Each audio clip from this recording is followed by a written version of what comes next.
We're two sisters who believe that the purpose of life is to enjoy, create, and have fun. We believe that as humans, we can have anything we want, and things are always working out for us. Experience has taught us that the path to getting everything we want begins with ease. If you believe in miracles and happily ever after, or even if you just want to, then this is the podcast for you. Hi there, I'm your host, Kayla Rain. I'm your co-host, Adria Shea. And welcome back to Attract It with Ease. Hi, Adria. Hi. So good to see you. Yes, so good to see you. What are you grateful for today? I am grateful for ice cubes. Whoever invented those was brilliant, but it probably wasn't an actual person that invented them. Maybe it was God. Do you think he invented the ice cube tray? Ooh, I don't know. He may have inspired it. I'll say that. Okay. I love it. Some drinks are just better ice cold. I don't know if everybody agrees with me, well, I know everyone doesn't, but it's my opinion and it's the right one. I think it depends on the drink. And yes, I also agreed. know that that's a very American thing. I know that outside of the US, and maybe I'm misinformed, listeners, you'll have to correct me if I'm wrong, but I've heard that most other countries, they don't prefer cold ice water. Like they prefer room temperature water.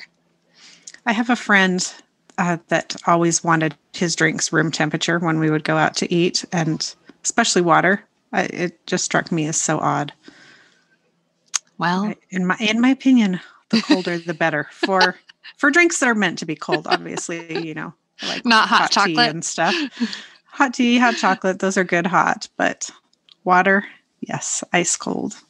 Soda, when I drink it, ice cold. Okay, noted. Second one is satin pillowcases. Do you have one? I do not. And the older that I get and I see, the wrinkles on my face, I think, maybe I should buy into this hype. Are you saying I should? I'm saying you look a little bit wrinkly today. Just kidding. Just kidding. I hope you know I'm kidding. No, they're good for your skin. They're good for your hair, but they're also just really luxurious feeling. I feel a little bit like a princess when I lay on one. And who doesn't want to feel like a princess? Do you have satin sheets to go with the pillowcase? No, I don't. And of course, silk is better, but I can't afford it. I mean, I shouldn't say that. You can afford it. You choose to spend your money on other things. That is 100% true. Satin does the job, and then I have money to spend on other things when I stick with satin. So no, I don't have satin sheets. And I actually am currently using flannel sheets, which are amazing because my bedroom is a little bit chilly. So I love the flannel sheets, but my pillowcases are satin. Okay. Promise me you won't go out in an outfit that is flannel and satin. No promises. Are you saying you're not going to validate me if I do that and then send you a photo? If you send me the photo, I will look for something nice to say, and it will probably be that I love how colorful your wardrobe is. Thank you. Thank you for always looking for the positive. I will tell you that when I go somewhere, I usually take a satin pillowcase with me and slip it on top of whatever pillow I'm using. I used to travel with my own pillow because I had this pillow I just loved. I don't travel with my own pillow most of the time anymore, but I do usually pack a pillowcase. Okay. Well, all the things we didn't know. Yes, you know me so well now. Number 3 that I'm grateful for, our sister Marcy introduced me to these, but there are cookie dough protein bars.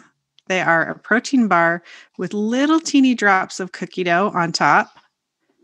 They're amazing. They make a protein bar something that I now look forward to. Okay. You can't share these type of secrets without telling us the brand. Okay. These are from Built Bar, which makes pretty decent protein bars to begin with. You can eat them chilled, or you can warm them for 5 seconds in the microwave, and they taste kind of like a brownie. These are other flavors I'm talking about. So they're decent tasting protein bars, but the cookie dough ones, I actually look forward to them now. That's incredible. I'm going to have to try them. Thank you for sharing that. I love it. All right. What about you? My first one is, and I've probably said this on every episode because I really appreciate this, and it's the ability to shower at Dan's work. Dan is my fiance. And if you haven't heard already, listeners, I live in a tiny house. It's a tiny house that's built on the back of a military truck. And we do have a shower, but we are not hooked up to a sewage system. And we have a 30-gallon, I think it's a 30-gallon black water tank and a 30-gallon gray water tank. So when you shower, it's gray water, but we have to empty all of the water that we use. And we have an instant hot water heater, and it works really great for the kitchen sink, but the shower's just far enough away that it's not always hot. So long story short, it's not convenient to shower in our truck, in our house. And when the weather was nice, we had an outdoor shower. We do have an outdoor shower that we're able to use, but it's winter and it's been winterized. So our only showering option is to shower at Dan's work. And I am so grateful that we have that option because we used to go shower at the gym. The showers are closed at the gym because of COVID, and showering has been a whole situation. And if I haven't said it on every episode, I should, because it's incredible just to be able to shower.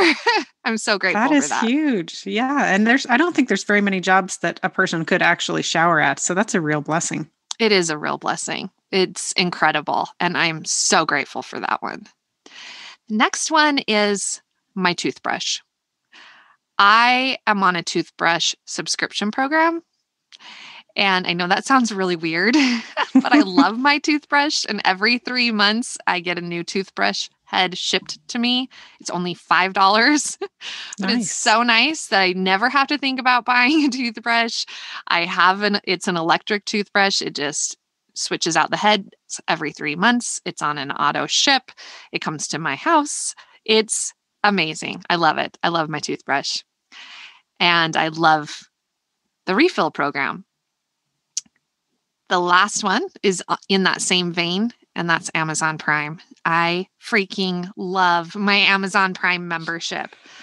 It used to just be shipping. Now it's like you get television, you get a free trial for Audible, you get all kinds of cool stuff with Amazon Prime. But it is specifically the shipping that I love about Amazon Prime. And the big reason... You too. The big reason that's on my list is just this week, I've ordered 2 different books from Amazon Prime, and I've got them in, like, one came the very next day, and then the other one was 2 days later. And I'm loving reading. I'm loving these books. I love how easy it is to get things. And I love how convenient it is right now through the pandemic that I can just order stuff and have it show up at my house. How cool is that?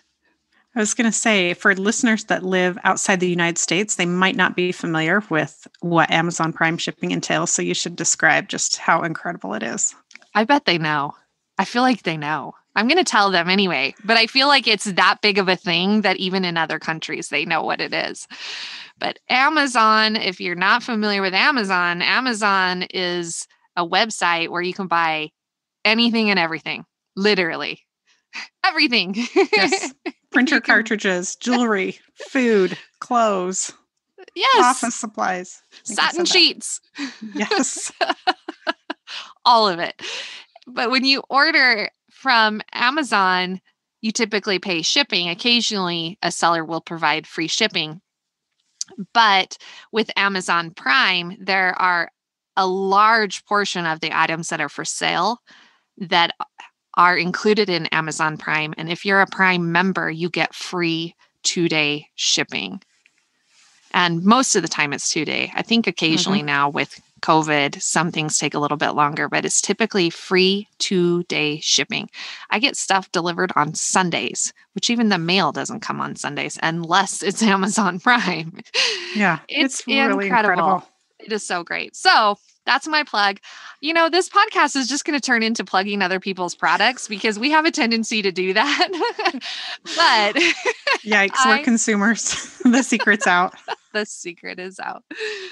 So that's what I'm grateful for. But today, Adria, I want to talk about another author that I am just absolutely in love with. I say another because I've mentioned some on here on prior episodes. But I'm not sure if I've mentioned this one before, and it's Byron Katie. Are you familiar with Byron Katie? I know who she is. That's about as familiar as it gets. Okay, well, use your Amazon Prime membership and buy one of her books and get it in 2 days. So I was introduced to Byron Katie by a friend, I don't know, probably like 7-ish, maybe even longer, years ago. And I was in a relationship that was not a great relationship. And this friend recommended a book called I Need Your Love. Is That True?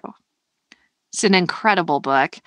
I think it's a book that anyone could benefit from, even if you're in a great relationship. It's not necessarily specifically romantic relationships. It's kind of what we were talking about on our last episode, which was seeking validation and needing something from another person versus getting it from within ourselves. In any case, for those of you that are not familiar with Byron Katie has developed a 4-question system that has become incredibly famous, and it's referred to as the work. And I think in most, if not all of Byron Katie's work, or when I say work, I mean her books and her writings, I think she refers to the work in pretty much all of them. But the work is literally 4 questions that you can ask yourself to basically turn around any type of negative thought or any type of negative experience that you're having.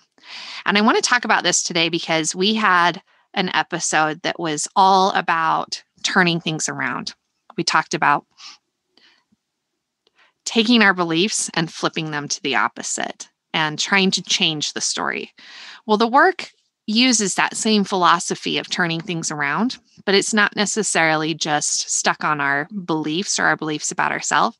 It's about any negative thought that we have. So let's kind of talk about some of these negative thoughts because it could be literally anything. It could be you're in a bad relationship, like I was at the time I was introduced to Byron Katie, and you have these feelings that the other person maybe doesn't care about you or is selfish or only thinks about themselves or is paying attention to someone else more than they're paying attention to you. These are just some of things I've thought in my past. So that could be an example. Those would be negative thoughts. They could be negative thoughts that you have about yourself, such as you could be thinking, oh, I'm never able to lose weight. And I've said this on the podcast before, but I've had so many times in my life where I've said to myself, my hair won't grow. My hair just won't grow. It never grows. That's a negative thought because I'm complaining. There are so many times that we find ourselves feeling hurt, having our feelings hurt. Just any of these beliefs that we have about ourselves, but also when people do things to us or we interpret that they do things to us. It could be that you got passed up for a promotion at work and someone else got it. And it's the thoughts that you have in that situation. You know, I was more deserving, or my boss doesn't care about me, or they didn't want to promote me because I was a woman, or I've been here longer. I should have got the promotion. You know, these are all these bad feeling negative thoughts. And so the whole work is designed to take any of those thoughts or anytime these situations arise and be able to work through them and turn it around. And here's what I mean by that. I'm going to go through the 4 questions, and then Adria, I'm going to role play with you a little bit about how this works, because I feel like this is so powerful, and it's something that we can use in almost any negative scenario in life. So here's the 4 questions. Question number 1 is, when you have the stressful thought, you're supposed to write it down. And if you're having lots of them, like I was in my relationship, I had all of these feelings like, oh, he doesn't care about me. Oh, he's dishonest. Oh, he wants to hurt me. Whatever, let's say that there's all these, 10 different things I'm feeling. The idea is you write them all down. But then you take each one of these thoughts one at a time and you ask these questions. So let's say that the thought is, he doesn't care about me. So question number 1 is that true? So, Adria, I know you weren't in my situation, and I know you're single right now. So we're role playing. Hey. But you've been in relationships before. So imagine you're in a relationship, a long-term relationship. You've been with this person for a while, and you have the thought, this person doesn't care about me. Okay. When you ask yourself, is that true? Tell me, do you think that's true? Do you think the person does not care about you? I think my response in the moment would be, maybe it's true, or I don't know if it's true. I mean, ultimately, I don't think it's true, because if we've been in a relationship for a long time, then he does care about me on some level, or we wouldn't still be in a relationship. Right.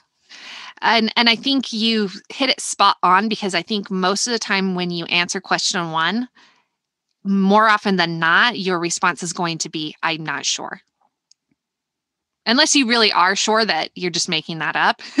Like it's a story you're telling yourself. Sometimes you'll know, like, no, that's ridiculous. That's not true. I just, it feels like that. But more often than not, if you're really, really feeling it, when you ask yourself, is that true? You just can't be sure. Mm-hmm. Because you're not the other person. You don't know what they're feeling. You don't know what they're experiencing. So more often than not, when you ask the question, is that true? The response is going to be, I don't know. Or you may feel strongly that it's yes. Maybe you do say yes. And occasionally you will say yes. So that leads us into number 2. Question number 2 is, can you be absolutely sure that it's true? So let's say that you say yes. The thought is, he doesn't care about me. And then you ask yourself, well, is that true? Yes, he does not care about me, because if he cared about me, he would not do this. He would not act like this. He would whatever, right? You're convinced the answer is yes. So then the next question is, can you be absolutely sure that is true? So now you're picking apart your response. So let me ask you, can you be absolutely sure that it's true? No, I don't know how you can be absolutely sure about another person's feelings or intentions. So I'd have to say no to that under any circumstances. Okay. So that leads us into question number 3. So question number 3 is, how do you react, or what happens when you believe that thought? So you're not sure if it's true or not, but when you think he doesn't care about me, what happens? It makes me sad. It makes me angry. It makes me want to hurt him. It makes me feel unloved. It makes me behave irrationally, maybe. Absolutely. All of those things. So now we move to question number 4. Who would you be without that thought? So you're totally buying into, he doesn't care about me. If he did, he wouldn't treat me like this. Now you're recognizing, okay, well, maybe that's not entirely true. Maybe he does care about me, but it makes me feel this way. Okay, well, now I know that it does make me feel this way. And when I feel this way, I want to hurt him, and I want to be mean, and I want to shut down, and I don't want to be with him. So what would be different? And I'm going to re-ask the question, who would you be without that thought?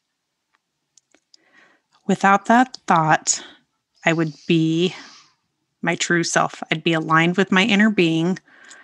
I'd be free to love him because I love him. I'd be immune from being hurt by the things that he's doing. Right. Okay. So now you have your answer, and here's the last piece, which is turn that thought around. So the thought was,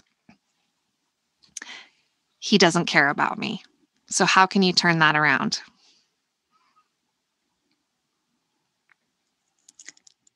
Be honest. How if I asked you to turn it around, how would you turn it around? Well, my first instinct is to say he does care about me. He does care about me. Is that what you said? You He broke does up a care little. about me yeah, sorry. So that's my first instinct, is to say that flipping that around would be to say that he does care about me. Absolutely. That is a turnaround. And that is a better feeling thought for sure, right? He does care about me. Because we know from what you said, what would be different if you didn't believe that he didn't care about you. You would be more loving, you would be more open, you would be aligned with your inner being. You said all of those things. So just flipping it around saying he does care about me, that changes everything. That releases all of the negativity and the emotion. But another option on that turnaround would be to say, I don't care about him. So let's talk about that for just a minute, because you could say, well, that's not true. Mm-hmm. And maybe it is, maybe it isn't. But when you turn it around that way, it changes everything, in the sense that you're now putting all of the negativity on you instead of on him. Instead of expecting him to love you or expecting him to care about you, which is really what we're looking for. But that ties into last week's conversation of seeking validation. Mm-hmm. Instead of saying, no, he does care about me, which is a good feeling. It doesn't feel true, though, in this moment. So I like that that's not what we're stopping at. Because if I just flip it around and say he does care about me, well, it doesn't feel like that in the moment. Otherwise, I wouldn't be in this place mentally. Exactly. And thank you for saying that, because if you really were doing it, and we're role playing right now, so it's all pretend, but when you're in the moment and you're worked up and you're like, he doesn't love me, he's lying to me, he's cheating on me, he's whatever you're saying, you're not going to in 5 minutes ask yourself a couple of questions and suddenly be like, no, he does love me, he does care about me. So you're 100% hitting it on the nail, which is why we need to look at the other turnaround, which is, I don't care about him. And that may or may not be true. But when you shift that and you take it away from him not caring about you to you not caring about him, first of all, you can right away own that feeling. You can either say, yes, that's true, or yes, it's not. You know instantly whether or not that's a true statement, right? Mm-hmm. You know. Yeah. And maybe by just having that thought for a second, it's an acknowledgement of, oh my gosh, I don't. Maybe that's why I'm hurt so much, is that I don't care about him, and and so I'm projecting that on him. You know, I'm making it his issue instead of my issue. But maybe that's not true. Maybe you really do care about him, but by putting it on you, you then have control over what to do about the situation. If you're putting it all on him, you have no control. If it's up to him to care about you, if it's up to him to love you, it's all in his control as to how that makes you feel. But when you turn it around and you take ownership of what you're putting on him, now you have the ability to resolve the situation. Is this making any sense? Yes. That didn't sound sure.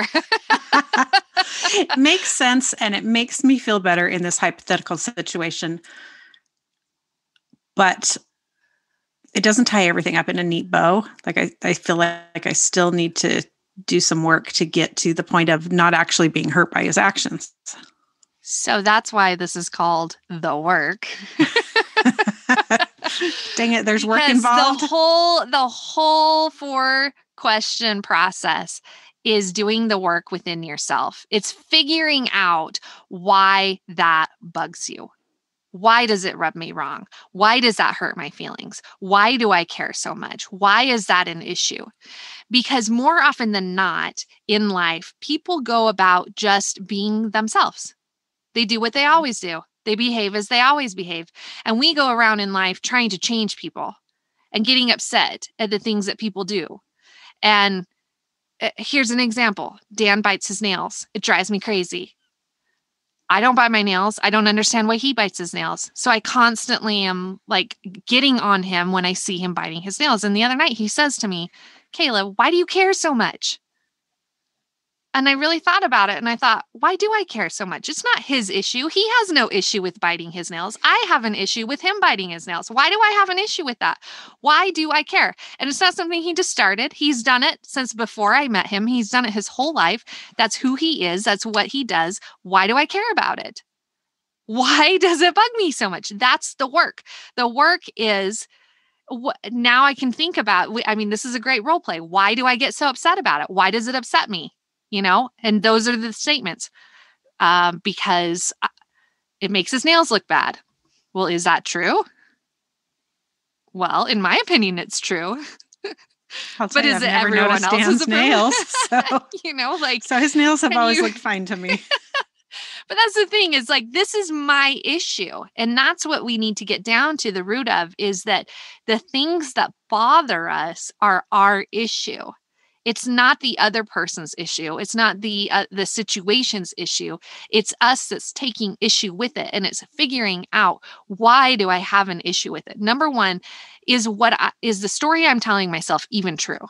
Because often it's not. It's just something we make up or something that we say because we want to attach to that feeling. We want to be a victim. We want to feel validated. And so we come up with these phrases and we own them and then we put it on someone else. But then we lose all of the control on how to fix it. And at the end of the day, if they're not doing anything wrong, if they're just being themselves, then how's it ever going to fix if the issue is with you?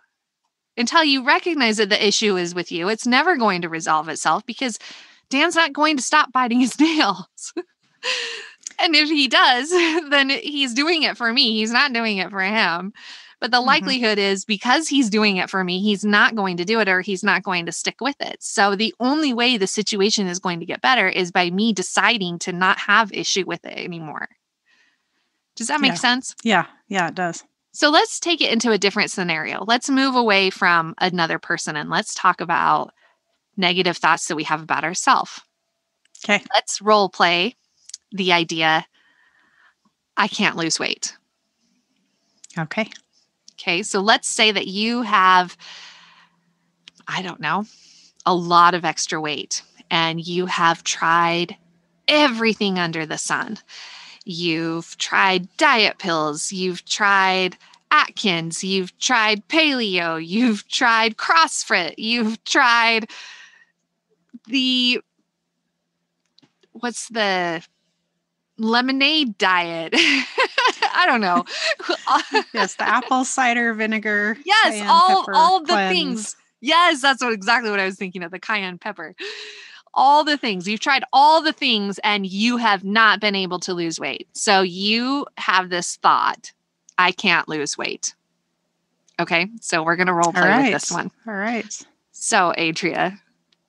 I can't lose weight, Kayla. No matter what I do, I can't lose weight. So is that true? Well, it's not true because sometimes I do lose some weight. It just always comes back.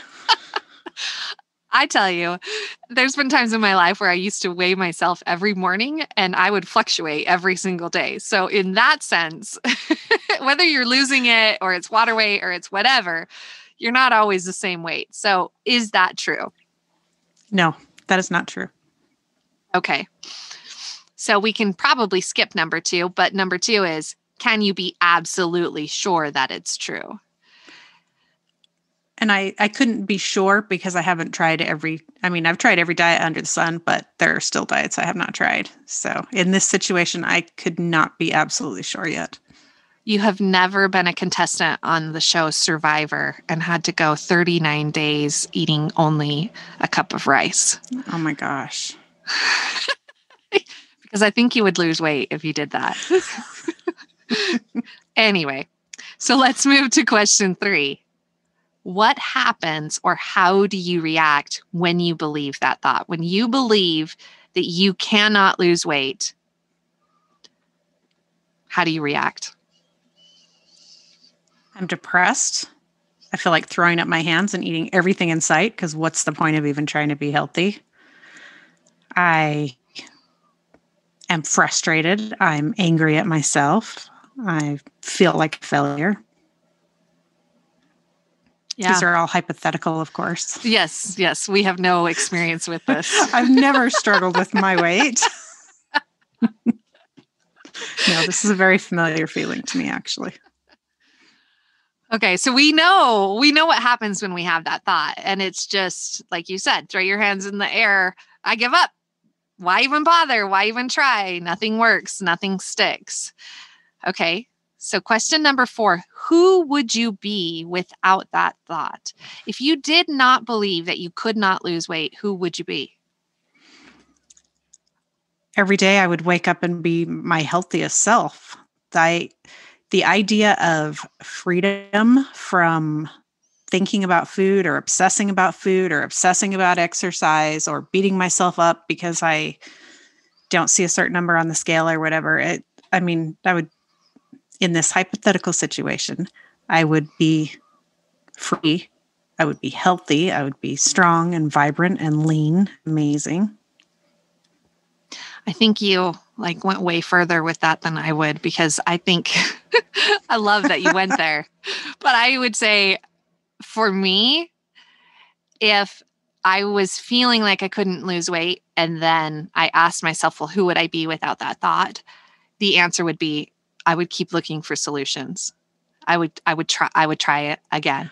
I would keep trying. Okay. And there was nothing wrong with what you said. What you said was all great things, but it's kind of that what we were talking about in the last scenario where it's like, well, this is great in a role play, but in a real life situation, I don't know that I would really believe all of that or say all of that. I don't know that I really would wake up every day being my healthiest self just because I thought I could lose weight. I don't think I would. But I do think if I thought I had the ability to lose weight and I hadn't been successful, I do think I would try harder. I do think I would say, okay, I'm not giving up. There's got to be something. I'm going to find that thing. And I would be on a mission to keep going versus just throwing my hands up in the air. And so again, your answer were not wrong. They were great answers. But for me, I don't know that I would be as committed. I would just be like, okay, well, keep trying. You got this. Okay. So now we know who we would be without that thought. So let's turn it around. So what's the turnaround from I can't lose weight? It's either I'm losing weight or I'm at an ideal weight. I'm already at my ideal weight. It's anything you want it to be, truly, because at this time you don't have to take ownership of it because it's already your own feelings, and it is whatever thought is the most empowering. So it could be I can lose weight. Maybe that's all you need. Maybe it's I'm losing weight. And I love that because it puts it out into the universe as if it's already happening. It could be I'm at my ideal weight, but to a certain degree, that could be just reaffirming that you want to stay where you are. But I do also like the idea of finding joy in the now too, So it's whatever turnaround feels best, but it's taking ownership of, no, it's not the situation that you say it is. You have the control to change it. And the way to change it is by changing your thought and your feeling about it. Instead of living in the story of I can't lose weight, is breaking it down and saying, well, is that really true? Yeah. But there's so many of these things. It could be, feeling stuck in your current career path, or it could be feeling like you're never going to get married, or I can't have kids, or, like I said, me saying I can't grow my hair, or I'm not smart, or I'm too old. It's all of these stories, but it's also everything that someone else does to you. Every time you feel slighted, every time you have your feelings hurt, it could be that you have friends and they made plans without you and you feel left out and you feel like, oh, they didn't want me there, or they don't like me as much, or, that could be the scenario. There's all these things that happen in life where we say things to ourselves that feel bad. We come up with worst case scenario and we convince ourselves that it's true. And then we live in this victim status and we give control over what we're attracting to somebody else. And really, if we just were able to take this situation and recognize that the issue is with us, it's not with them. We're projecting what we believe to be the case on them. But like you said, you don't know what anyone else's intentions were. You're not them. And even if they tell you what their intentions were, doesn't mean that they're completely truthful. You don't really know how somebody feels. So we just jump to these conclusions, and we have a tendency to go to worst case scenario all the time. If someone leaves you out, you just tend to think, oh, they didn't want me. Oh, they didn't, whatever. We've had sister get-togethers. How many sisters do we have? 4. There's 5 of us total. There's 5 of us, right. I live in another state. Marcy lives in another state, but she's much closer to you guys. And there's been times that you guys have gotten together and I felt left out. So I could create these stories in my head of, oh, they didn't want me there. But the fact of the matter is I live like 9-hour drive away. So you're always invited, FYI. To have the expectation that I'm going to be invited to everything, like that's my issue. Like that's not normal to expect to be invited to every little thing when I live a 9-hour drive away. Like that's just ridiculous. But I can tell you there's been times in my past where I have felt left out because maybe something wasn't mentioned to me or something wasn't included. It happens in group text messages all the time. Mm-hmm. Yeah. It could be a family group text message and somebody gets someone's wrong phone number. We had this happen over the break between Christmas and New Year's. When I came out, I can't remember. We were talking about where we were meeting up. And I think Dad sent a text and he sent it to Kat instead of Tara. Yes. Her husband instead of the sister. He put the wrong number in. And so she felt left out because she wasn't included on the text message, even though her husband was. And it was a complete, total mistake. It was unintentional, but these kinds of situations happen. And sometimes we just let it go and it's no big deal. And other times we live in this idea of, why wasn't I included? And they don't like me and they're trying to exclude me and they want to do things without me. And we come up with these stories and more often than not, they're not even true. And second of all, even if they are true, how can we be sure that they're true? And then third of all, what happens when we believe that? And then fourth, who would we be without that thought? Everything would be fine. In every case, it's always a better version of myself is the answer to that last question. Who would I be without that thought? A better version of myself, a happier person, a whatever. Absolutely happier because you wouldn't have this story that you're living in. And just like you said in the first scenario, you would probably be more loving because you wouldn't have this filter on how people are behaving or what they're doing or how they're communicating or whether or not they're communicating. That could be the issue. Someone hasn't reached out to you in a while. Someone didn't respond to your text for 3 hours. What are they doing? Why are they not responding to, there's just these things that happen in life. And this is where the work comes in. And I'm not saying literally sit down and ask yourself these 4 questions every time you have your, a situation occur. That would be ideal. But there are so many things that we live in as part of our identity or in relationships that we have. And just like with Dan biting his nails, there's nothing wrong with him biting his nails. I'm the one who has issue with it. So if I have an issue, I've got to figure out, why do I have an issue with that? Why does that bother me so much? And until I figure that out and get over it, it's never going away. So It reminds me. Go ahead. I read something in a book by Don Miguel Ruiz where he said, and I'm totally paraphrasing, but he said, you would never get a dog and then be frustrated that your dog is behaving like a dog instead of a cat. And yet we expect that of other people. We expect them to be the way we think they should be instead of just accepting them the way that they are. I thought that was so interesting. It is so interesting. And at the end of the day, it is so empowering when you realize and can take ownership of the fact that it's you and your issue. And it's hard to do that because we don't want to be wrong. We don't want to be in the wrong. We want them to be wrong. We want them to have to change. We don't want to have to change. We don't want to have to work on ourselves. But nothing's going to improve until we take ownership of it, because the only thing we have control of is ourselves. So now that we've picked this apart and we've talked through it, let's talk about how this relates to the law of attraction. How do you think this all fits in? It makes me feel better when I do it the right way. I don't know how it relates to the law of attraction. That was really like, don't put me on the spot. I have no idea what this has to do with the law of attraction. Well, no, I mean, I do. Let me clarify. We attract good things when we're in a good mental space, when our vibration is high. So if I'm feeling stuck and victimized by someone else's actions, then I'm just attracting negativity, and I want to move away from that if I want to use the law of attraction to my benefit. Absolutely. I think it fits in so many ways. And I think the key is recognizing these thoughts that we're having. And most of them are things where we feel like we have no control.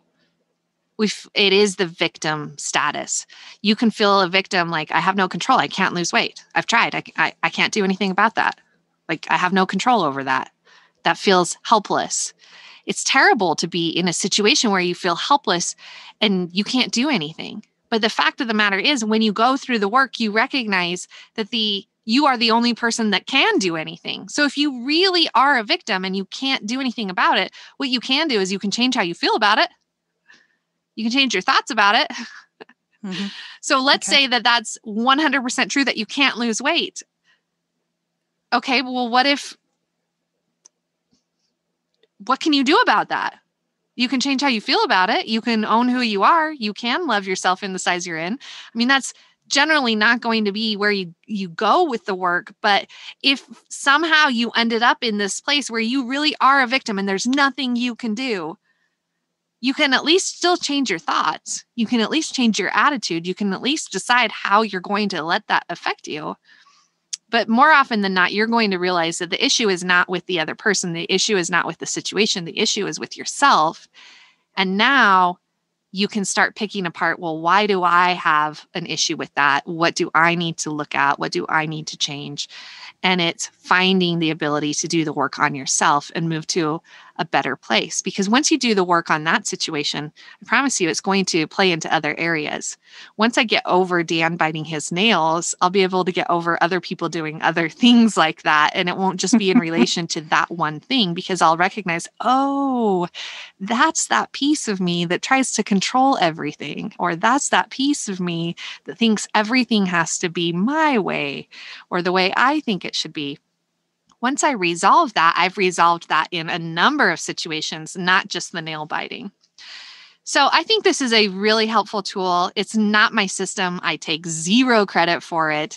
It is completely Byron Katie's content, and I'm not trying to steal it from her, but I think it's so powerful that I wanted to share it with our listeners because it has been life-changing for me. She has several books. I recommend that you check them out. But that brings us to our action item. And our action item for the listeners is to write down these 4 questions, keep them handy, so that when you have one of these stressful thoughts, you can use the work. So the questions, once again, I'll repeat them one last time, is number 1, is that true? Number 2, can you be absolutely sure that's true? Number 3, how do you react or what happens when you believe that thought? Number 4, who would you be without that thought? And then once you've answered all of those, then you turn that thought around. You come up with the exact opposite thought and think that, and that then gives you the foundation for the work that you need to do on yourself to fix things. Okay, so that's the action item. Write down the 4 questions. Keep it handy. Put it in your phone if you want. Put it in a little note in your purse or your wallet. Write it somewhere where it's useful. Hopefully our listeners liked this topic. I think if you use it, it will be powerful.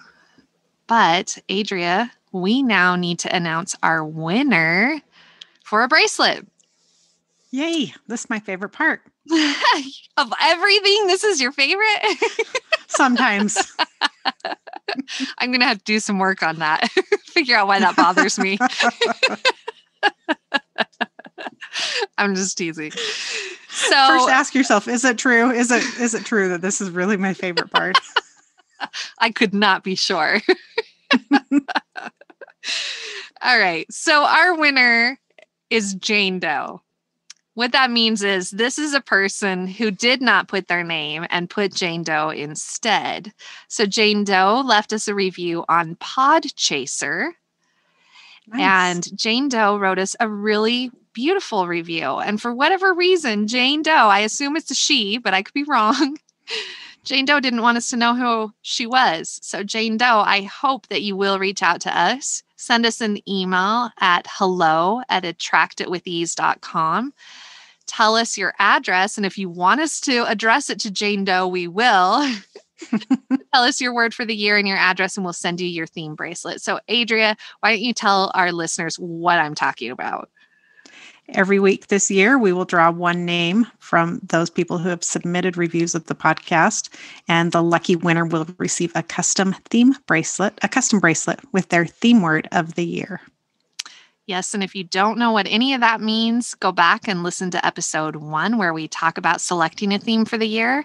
And you can go to our website, attractitwithease.com. We have photos of some of the bracelets that have already been won from some of our listeners that have left reviews. But we do want to hear from you. So reach out to us, ask us your questions, tell us how things are going. Yeah, reach out to us. We appreciate you listening, and it's been fun being here. Adria, do you have anything you want to add today?